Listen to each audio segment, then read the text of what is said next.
Так, мына тізе ауруы жайында мен тағы да бір қысқаша айта кетейін. Бұл тізе аурудың көп кісілердің бізге жүріп кететіні міне. Жалпы тізе аурудың өзінің бірнеше шағымдары бар. Артроз, артрит деп жатады, жидкость, жаңағы синовит, бурсит деген сияқты, миниска деп, разрыв миниска деген сияқты неше түрлі диагноздары бар. Ревматойный, аутоиммунный заболевание жағы да. Енді бұның қараңыздар, емделетін жағы, жалпы біз қалай емдейсіз деген кісілерге міне қараңыздар. Жүріп кететін, не себепті жүріп кетеді? Біз омыртқада именно тізеге қатысты L3, L4 позвоночник бар. Вот сол L3, L4 позвоночникті біз нерв жолдарын ашамыз, каналдарды. Сөйтіп қан айналымы реттеледі. Аяққа қан көп барады. Сол себепті бел, сегіз көз, омыртқа осы біздегі өмір бойы нагрузка жасағаннан компрессия болады. Омыртқа қисаят, смещение болады. Сегіз көздің өзі қисаят, сегіз көздің өзінде 8 нерв бар, өздеріңіз білесіздер. Соның барлығын жолдарын ашамыз. Ол жерде бізге келген кісілердің минимальный 4-5 омыртқасы қисық болады белде. Көрдіңіздер ме? Содан кейін жеп-жеңіл болып, каждый кісі жылап кетеді.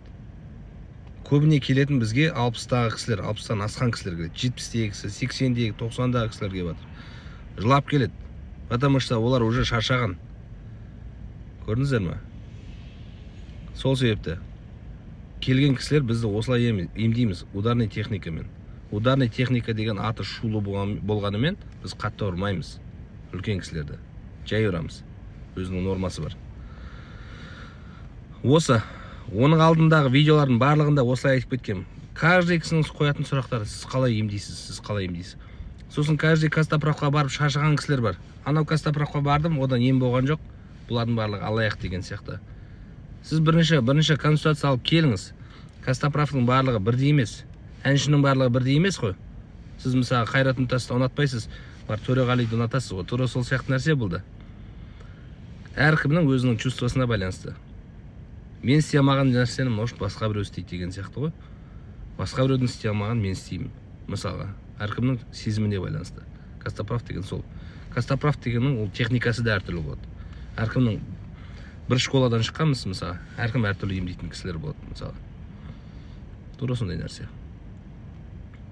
Бір класста, мысалы, 30 балаға сабақ беріп отса, 30 түрлі сабақ алып шығады, білесіздер ғой. Бәрі білімді болып шықпайды.